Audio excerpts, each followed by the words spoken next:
ওই নাহর ফুলার ভোতর, ওই নাহর মুর মরমর, ওই নাহর, ওই নাহর, ওই নাহর আনিলি তোয় বহাগরে खबर। जोहार मैं लागू अर्जुन लकड़ा मैं रवरमनकर बीच में 28 जनवरी 2025 के मैं आवत हो फर्स्ट बुरही बिहिंग फेस्टिवल मनाक लागे। जगह लागे टिंगराई चराली दुलिया जान और डिस्ट्रिक्ट लागे डिब्रूगढ़। सुबह के दिल से धन्यवाद, नया साल का ढेरों सारी बधाई सबके एकदम।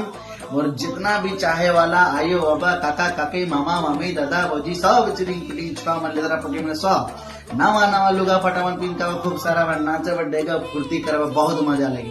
तमाम कमेटी के दिल से धन्यवाद है इतना सुंदर कार्यक्रम को ऑर्गेनाइज करे खातिर और हमके हमर टीम के हकायक लागी दिल से धन्यवाद है रवरे मन के। और जगह लागे टिंगराई चराली दुलिया जान डिस्ट्रिक्ट लागे Dibrugarh near by Eden food village.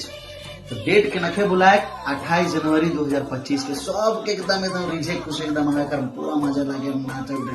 ओए नहर आनी तोय बहागरे खबर, अरे कहाँ तेरे सुंदर छोड़ी सब चली गाना। दिल से धन्यवाद। तब जो है